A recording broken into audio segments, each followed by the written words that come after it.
bentuk pembelaan Allah, tiba-tiba Allah membolak-balikan hati orang itu. Dan buat Allah membolak-balikan hati itu lebih ringan dari kita membolak-balikan telapak tangan. Ada yang susah bolak-balik telapak tangan? Susah nggak ada kan ya? Gampang banget kan? Segampang itulah, bahkan lebih dari itu buat Allah untuk yuqallibul qulub, membolak-balikan hati. Tangan kita gampang banget nih. Jadi nggak ada yang di mata Allah atau dalam persepsi Allah ada hati yang kayaknya nih susah banget nih dibolak-balik. Jadi kamu mending nggak usah ke situ lagi deh. Saya juga kewalahan ngebolak-balik hati dia. Enggak, mudah. Terus kenapa ada yang dibiarkan, ada yang dibalikan hatinya? Karena ada yang pantas, ada yang tidak pantas. Jika kita sudah punya kepantasan, Allah akan balikan hati kita kepada kebaikan. Allahumma habbib ilainal iman wa zayyinhu fi qulubina wa karrih ilainal kufra wal fusuqa wal isyan waj'alna minar rasyidin. Hafal doa itu? Nanti cari di YouTube lah ya. Ya Allah, jadikan kami cinta kepada amal soleh dan jadikan rasa cinta itu indah di dalam hati kami. Jadikan kami benci kepada dosa dan jadikan kami termasuk orang-orang yang mendapat petunjuk. Allah bolak-balikan. Gitu juga dengan hati calon mertua. Gimana pun dia ngeblok, nggak boleh masuk lah, gerbangnya digembok segala macam. Cuma gerbang. Mau 1000 lapis gerbang, kalau hatinya dibalikin, hilang semuanya tuh. Gampang banget kan? Buktinya malam ini nih. Allah membolak-balikan hati kita. Yang tadinya punya macam-macam rencana pada malam minggu, akhirnya Allah balikan hatinya, udah ke Masjid Agung aja deh. Bukan karena saya, bukan karena pemuda hijrah, bukan karena teman-teman panitia, tapi karena Allah mengikat hati kita, mengarahkan hati kita untuk bisa datang ke masjid. Sehingga ribuan anak muda tiba-tiba memakmurkan dan meramaikan majelis ilmu. Kalau di ribuan orang aja bisa Allah bolak-balikan hatinya, apalagi cuma satu orang. Ya, ada berapa ribu sekarang? 15.000? Lebih nih Masjid Agung ini daya tampungnya berapa? 10.000 ya? Sampai keluar. Berarti sekitar 20.000. Ini benar-benar sesuai dengan yang dulu banget saya harapin 2 tahun yang lalu bisa ngalahin Tomorrowland. Minimal DWP lah ya. Bisa ngalahin DWP atau kalau bisa Tomorrowland. Saya pernah kemarin tuh acara taklim di Pekanbaru, Anur, yang datang sekitar 25.000 anak muda di depan masjid penuh. Malam yang sama ada acara juga di mall, tapi acaranya sepi, yang taklimnya ramai. Masya Allah. Habis itu baru ke mall. Tetap aja sama-sama ramai. Intinya teman-teman, mudah buat Allah. Sama kayak Allah membolak-balikan hati Nabi Muhammad, mertuanya Ali bin Abi Thalib. Padahal udah yang datang itu kurang keren apa coba? Abu Bakar. Secara fisik terkenal Abu Bakar itu orangnya putih, nggak terlalu gemuk, jadi badannya tuh bagus. Terus orangnya dermawan, akhlaknya paling mulia, dan gak pernah syirik sejak zaman jahiliyah. Di antara sahabat Nabi yang gak pernah melakukan dosa syirik sejak zaman jahiliyah, Ali dan Abu Bakar. Malah Abu Bakar tuh waktu kecil pernah diajak sama ayahnya untuk nyembah patung. Begitu ayahnya selesai ibadah nyembah patung pergi, itu patung diludahin sama Abu Bakar, dilemparin kotoran sama Abu Bakar. Apa sih lo patung doang masa disembahin? Kalau lo bisa balas gua, coba lo balas, dilemparin. Ternyata nggak balas. Dari kecil juga Abu Bakar itu udah nggak pernah syirik. Orang yang sangat terjaga, hanif. Dan julukannya juga sama dengan julukan Nabi Ibrahim, Siddiq. Wadhkur fil kitabi Ibrahim innahu kana siddiqan nabiyya. Ibrahim Siddiq, Abu Bakar Siddiq, sama nih. Bahkan Nabi sering membandingkan Abu Bakar sama Ibrahim. Engkau wahai Abu Bakar seperti Ibrahim, engkau wahai Umar seperti Musa. Ya iyalah Umar ya. Musa kan gak sengaja noel orang langsung meninggal kan ya. Melihat Bani Israel agak ramai gitu, lagi mau gelut sama orang Kipti.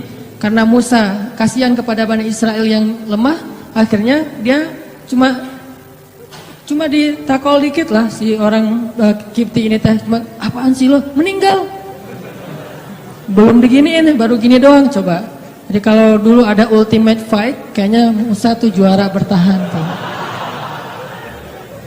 Nah kalau di zaman Nabi orang kayak Musa, Umar jawara Quraisy. Kalau ada yang macam-macam sama Umar, lo berani sama gua nih, lo lihat nih, nggak ada yang berani sama Umar. Kalau lo pengen istri lo jadi janda, anak lo jadi yatim, lo tunggu gua di belakang gedung itu. Gedung bukit, nggak ada gedung dulu teh. Nggak ada yang berani nungguin Umar, lancar aja tuh hijrahnya. Artinya Abu Bakar tuh sering dibandingkan kayak Ibrahim. Terus dengan Nabi akrab banget tuh Abu Bakar. Jadi kayak soulmate-an berdua tuh.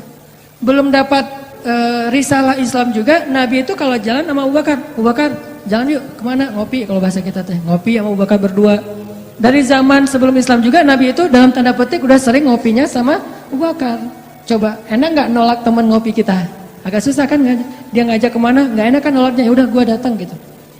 Ali ngerasa wah nih yang datang nih saingan berat nih.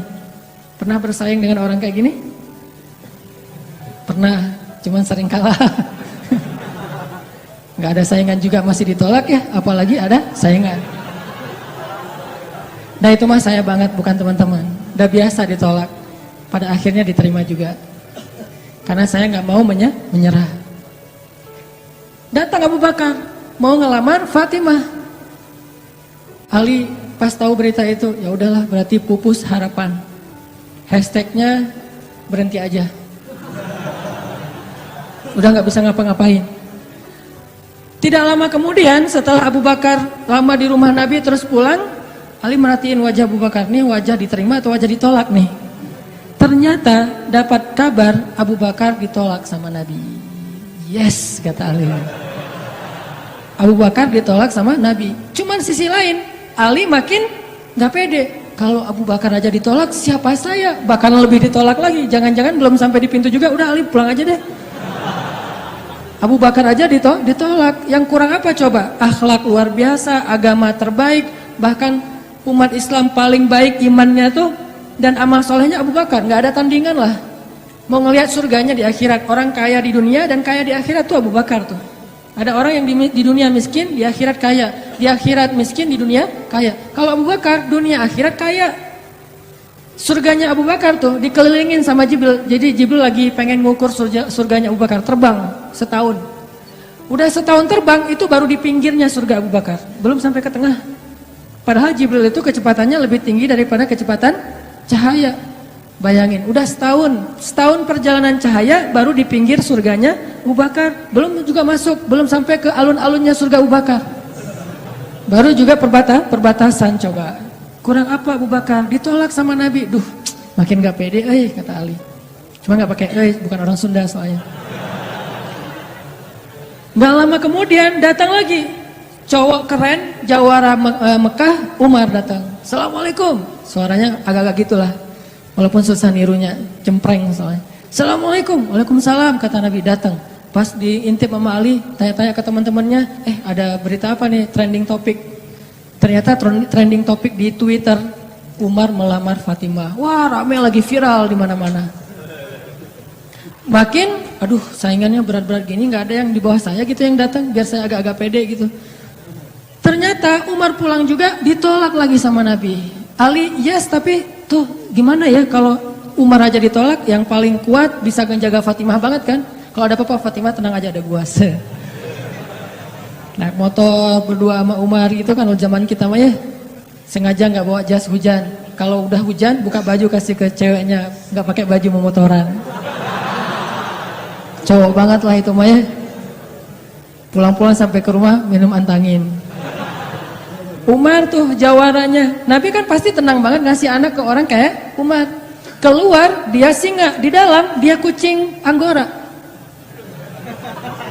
Maksudnya apa? Dia tuh nggak pernah kasar sama istrinya, walaupun dia keras kepada musuhnya. Kalau dimarahin istrinya, diem aja. Udah selesai dimarahin, udah mah, udah, ya udah pergi nyari teman. Mau curhat habis dimarahin istri, pergi ke rumah Nabi. Pas di depan rumah Nabi kedengaran dari dalam, Nabi juga lagi dimarahin istrinya. Nabi juga diem aja. Ini teladan orang-orang soleh. Jadi yang keren tuh bukan yang gampang marahin istri, tapi yang gampang dimarahin istri. Setuju yang di atas? Cowok keren itu bukan yang gampang marahin istri, tapi yang gampang dimarahin istri. Pah, ya mah. Di dalam rumah tuh, ya mah, ya mah. Di luar, apa lo? Itu cowok keren tuh. Pas Nabi keluar, ada Umar. Ya Rasulullah, Umar gak mau ngebahas, gak mau komen lah. Daripada komentar di blog kan. Diam aja deh gitu. Udah selesai jalan sama Umar. Umar nanya, ya Rasul saya tadi habis dimarahin istri, mau ngajak Rasul ngopi curhat, Nabi juga lagi dimarahin. Kata Nabi, bagaimanapun dialah yang mengurus rumah, dia yang mengurus aku, keluargaku. Nabi nyebutin kebaikan-kebaikan istri, nggak mau nyebutin dasar emang perempuan emang kayak gitu ya. Saya tuh Nabi loh, masa Nabi dimarahin, kamu paham gak sih perasaan aku gitu. Enggak, Nabi nggak ngomong kayak gitu. Nabi cuma membicarakan kebaikan istrinya. Umar yang datang ditolak. Akhirnya Ali udahlah, mau kayak gini mah kayaknya udah nggak mungkin deh. Abu Bakar ditolak, Umar ditolak, berarti ada standar di atas mereka berdua. Yang kaya raya ditolak, yang paling eksis berpengaruh, jawara ditolak. Nah saya nggak punya dua-duanya. Masih kecil soalnya, nanti kalau dia udah dewasa, Ali emang jawara juga tuh. Malah gladiatornya Nabi kan. Ketika orang gak berani menantang seorang musuh, Ali yang berani. Saya Rasulullah, Ali itu. Akhirnya Ali diam-diam aja, udah gak mau ngebahas lagi tentang Fatimah. Udah aja, tutup bab tentang Fatimah. Sekarang yang lain aja deh. Tapi teman-temannya ngegojlokin terus. Ali. Kalau bahasa kita, jomblo gitu. Dibully terus. Ustadz posting bully. Teman ngomong gak bully. Pokoknya bully nasional aja.